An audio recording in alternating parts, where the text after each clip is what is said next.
Olá, meu nome é Joyce, eu sou professora de língua portuguesa da Secretaria Municipal de Educação de Barretos. Seja bem-vindo então a mais uma videoaula. O que nós vamos estudar hoje? Nós vamos falar um pouquinho sobre os livros, como surgiu a escrita, né? E qual é a estrutura física de um livro. O que será que eu encontro nessa estrutura, além da história, é claro. Tá? Então, a primeira coisa, como que surgiu o livro? Os primeiros livros, assim, na verdade, não eram livros propriamente ditos, né? O tataravô de um livro, vamos dizer assim, eram plaquetas de argila. Então, essas plaquetas de argila, aqui a gente tem a escrita cuneiforme, tá? Então, olha lá, é do século 3 e 2 a.C., há muito tempo. Então, os primeiros registros de escrita. Também temos aqui os hieróglifos, que aqui já é no Egito, tá? E esses hieróglifos também que eram feitos em placas de argila ou mesmo depois nas paredes. Em seguida, surge então o papiro. O que é esse papiro? Eles pegavam esse material aqui, ó, que era essa planta, pegava o caule, prensava e construía aquele material. E aí, ou mesmo esse dos rolinhos. E lá eles conseguiam desenhar, escrever, pintar. Já é uma grande evolução, já era muito mais fácil para que você conseguisse escrever. Então, é de uma planta chamada papiro, se produziram os rolos utilizados na escrita egípcia. E em seguida, o que aconteceu? O que surgiu? Surgiu o pergaminho. Mas não parece papiro, só que tem uma grande diferença. Enquanto o papiro, ele é feito a partir do caule aí de uma planta, o pergaminho, ele é feito a partir do couro de um animal.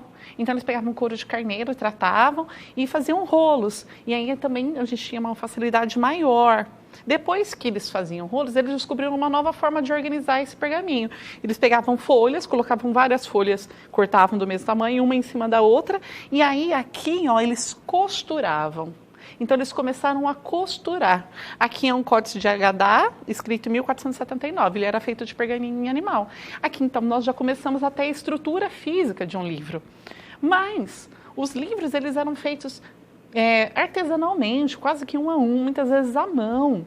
Né? Uma grande evolução para o livro foi quando surgiu a imprensa, mais ou menos aí por volta de 1500, porque eles começaram a fazer um livro em larga escala. Eles colocavam as letras num suporte, prensavam aquele material lá, e eles precisavam então de muito material. E foi aí que, enquanto o papel que nós conhecemos só existia na China, eles trouxeram o papel para lá e começaram a usar. E hoje o que a gente vê um outro formato de livro, né? Não mais o livro impresso, mas o livro digital. Ó. Quantos e quantos livros nós conseguimos ter e-books? A gente está na era digital e com um simples toque você consegue ver, ler, rodar, ver as imagens, ampliar de livros digitais. Então, desde placas de argila até livros digitais. Olha que evolução. Realmente, o livro passou por muitas transformações. Essa escrita, ela conseguiu se modernizar e se adequar ao longo dos anos, certo? E qual que é a estrutura física de um livro? O que um livro tem? Vocês já pararam para pensar que ele tem uma estrutura realmente? Então, olha lá, ele tem a capa, a parte da frente em que eu tenho o nome do autor, o título, tá? Nessa parte, né, quando o livro está fechado, aquela parte lateral a gente chama de lombada, onde tem a costura ali do livro, muitas vezes, certo? Dentro da capa, que não tem impressão, a gente fala que é a contracapa, as contracapas, onde não é impresso. E essa parte, então, seria a segunda capa e a terceira capa. A parte de trás do livro, olha, nós chamamos de quarta capa. E essa parte que muitos livros têm, né, que quando você abre as capas e sai um pedacinho para fora, que ele vai além da capa, é a orelha. E o que eu tenho então? Então vamos lá, vamos recapitular. Eu tenho a capa, aqui eu tenho a orelha dos dois lados, nem todos os livros têm orelha, mas a orelha ela faz com que o livro fique mais durável, vamos dizer assim, conserva melhor esse livro. Aqui a parte interna, onde não tem nada escrito, seria a segunda capa, a terceira capa, e atrás então do livro é a quarta capa. E é importante a gente saber isso. Por quê? Porque às vezes você põe na estante, só de olhar a lombada, você sabe que livro que é. Você não precisa tirar para localizar. Então, a lombada é importante. Quando você vai comprar um livro, né? Ou Você não vai comprar um livro cegamente, você vai na biblioteca, você vai pegar um livro. O que que a gente faz geralmente? Você olha o verso do livro, a quarta capa, porque lá geralmente tem algumas informações importantes. Muitas vezes lá você vai ter uma sinopse, tá? E o que que é essa sinopse então? Que fica geralmente atrás da capa. Lá na quarta capa, né, do outro lado do livro. Ela é muito importante para que quando nós formos ler. Ela vai ter um texto curto, vocês notam que não é um texto muito longo, toda a sinopse é curta, ela faz uma espécie de resumo do início e do meio da obra. Por quê? Tem um resumo do livro inteiro? Não. Se tiver o resumo do livro inteiro, perdeu a graça, deu spoiler. Então, geralmente, é mais o começo do livro e a hora que começa a ter o conflito, né, que vai motivar a história, também tem lá. E pretende dar ao leitor uma noção geral sobre aquele texto. Eu não sei se eu gosto, será que eu vou gostar? A capa é chamativa, ela é a primeira coisa que atrai, e a hora que eu olho a sinopse, eu falo, eu gosto de livros de aventura, esse aqui então eu vou gostar. Eu não gosto desse gênero. Mesma coisa acontece em sinopse, eu não acho só em livro. Por exemplo, vocês estão lá, vão escolher um filme ou uma série na Netflix. E aí, quando você vai assistir, geralmente tem um resuminho, né? É uma sinopse também. E aquela sinopse vai dizer quais são os atores, qual o tempo do filme, qual o gênero, a faixa etária que pode assistir. Então, isso tudo orienta quem está assistindo o filme ou quem vai ler o livro, tá? E qual a diferença da sinopse para a resenha? Porque muitas vezes as pessoas falam, atrás tem uma resenha. Mas não, a resenha, ela tem algumas características específicas. Ela também pode falar de um livro, de um filme, de uma série, mas a resenha e a sinopse, elas não são o mesmo gênero, tá? Enquanto eu tenho na sinopse, ela é mais curta, a resenha é um pouquinho maior, ela é mais extensa. A sinopse, ela serve para quê? Justamente para despertar a atenção do leitor, para tentar te motivar a ler aquele livro. Já o objetivo da resenha não é esse. O objetivo da resenha é analisar e avaliar. Ele avalia, ele dá opinião. E aí todo texto que ele é opinativo, também ele é argumentativo. Então, ao mesmo tempo que ele vai dar opinião, ele tem que provar por que ele dá, por que ele acha aquilo. E aí ele vai argumentar sobre isso. Então, uma resenha ela é mais crítica. A sinopse não tem essa opinião. A sinopse ela é mais informativa. Só que a resenha dentro dela, além de dar opinião, de avaliar, de criticar, comparar com outras obras, ela também traz dentro dela uma sinopse, um pequeno resumo lá, certo? A gente vai falar um pouco então desse livro aqui, né, que é do José Eduardo Agualuz, A Vida no Céu.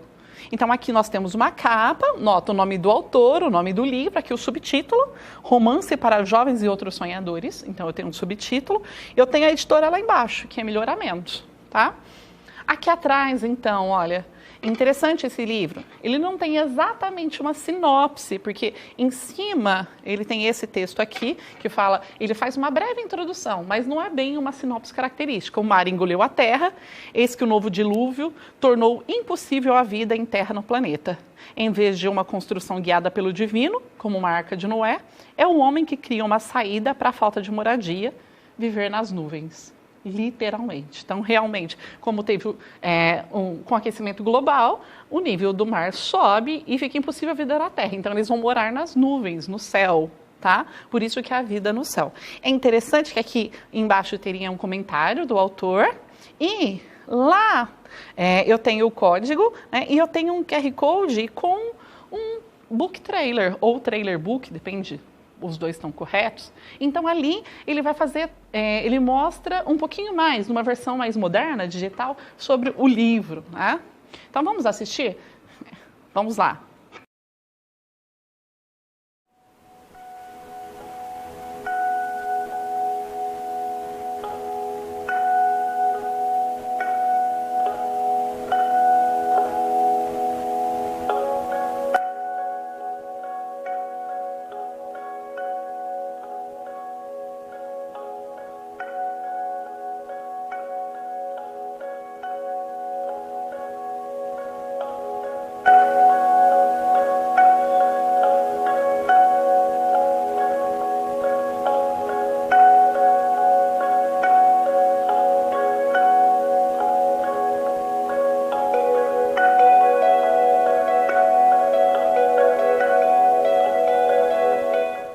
Isso aqui é um book trailer. Então, o que é um book trailer? Também serve, assim como a sinopse, para divulgar um livro. O que é um trailer? Pensa, é como se fosse um trailer, mas do livro. A gente assiste trailer de filmes, vocês já não viram? Então, são selecionadas algumas imagens que o objetivo é seduzir você para que assista aquele filme depois. Então, isso aqui também, o objetivo é seduzir, envolver quem está assistindo, só que no formato de vídeo, para que você consiga, depois, para que você tenha interesse de ler o livro.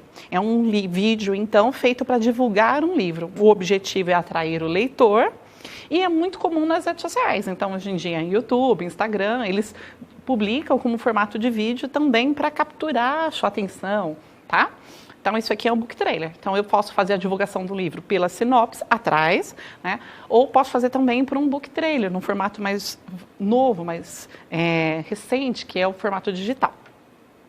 E aí, vamos fazer o teste, então? Se é uma sinopse ou uma resenha? Eu tenho um trechinho aqui que fala justamente do livro, e a gente vai ver se é uma sinopse ou uma resenha.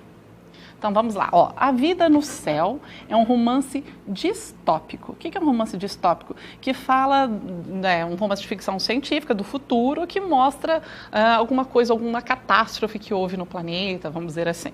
Num futuro que se segue ao grande desastre, em que o mundo deixou de ser onde e como o conhecemos.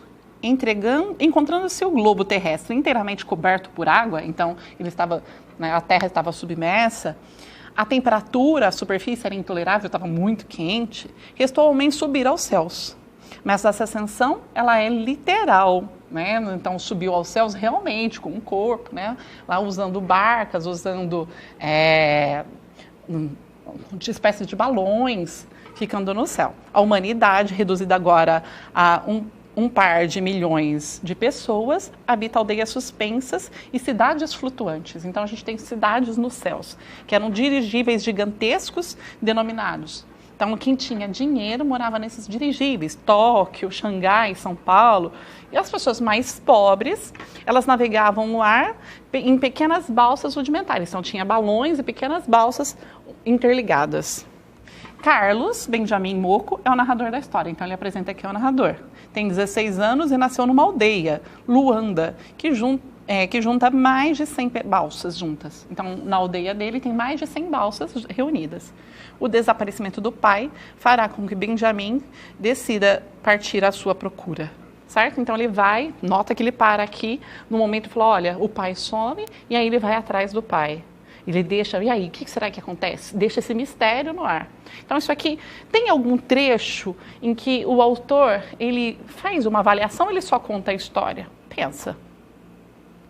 Ele só conta a história e ele tenta deixar um ar de mistério, de suspense, para que você leia. Portanto, esse texto é uma sinopse, certo? Aqui a gente tem uma sinopse. Junto com esse texto que eu tirei de um dos sites de venda do livro, havia também uma ficha técnica que às vezes acompanha as sinopses. Então, eu tenho código, código-barra, o título, a data de publicação, ali é de 2015, a primeira edição, ele tem 128 páginas, a editora, melhoramentos e o idioma aqui em português. Então, ele tem também uma ficha técnica. Muitas vezes as sinopses, elas têm essa ficha técnica. E aqui, então, eu tenho um texto que foi retirado da orelha do livro. Nota que aqui está a capa e aqui é a orelha. E é esse texto que estava presente na orelha. Ele é do próprio autor, do José Eduardo Agualusa, e ele vai falar sobre o texto, certo? Então, A Vida no Céu. Romance para jovens e outros sonhadores é uma instigante ficção científica. Então, observem, a primeira coisa, é uma instigante. Ele usa um adjetivo, porque ele está dando a opinião dele, está falando o que ele acha desse livro. Então, ele é uma ficção científica, não é real, é baseado no que a ciência no futuro vai possibilitar ao homem, e com uma linguagem poética e atual. Então, novamente, ele está avaliando o livro, ele está dizendo que ele tem uma linguagem poética, mas, ao mesmo tempo, lembra, ele é de 2015, é atual, lembra que tudo está conectado. né? Hoje a gente vive num mundo que tudo está conectado. Com a internet você consegue saber o que está acontecendo do outro lado do mundo, né? Desde os modos de vida, lembra que são tudo balsas e que elas são interligadas, aos diferentes estados da matéria. Então, olha, também tem consequências. Se o homem prejudicou o planeta, elevando tanto a temperatura, os estados da matéria também estão interligados. Acabou tendo o derretimento da geleira e o dilúvio.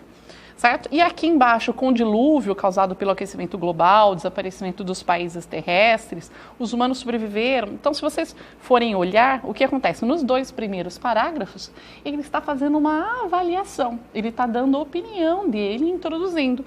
Mas aí, no restante dos parágrafos, ele traz uma sinopse. Então, eu tenho, né, ele é um trecho mais avaliativa, mas dentro dele ele também faz um resumo. Ele vai lá falando que quem conta a história é o Carlos, ele fala que a mãe era bibliotecária, né, e que é duplo problema que os habitantes das nuvens precisam enfrentar. Como viver em harmonia, né, e ao mesmo tempo reencontrar a terra, de cujo cheiro e estabilidade só os mais velhos se lembram. Então eles querem voltar para a terra, né, essa terra que está perdida. Então nota que ele faz uma avaliação, mas ao mesmo tempo ele faz um resumo, e isso que é uma resenha, certo? Então vamos lá, vamos retomar o que a gente viu na aula de hoje.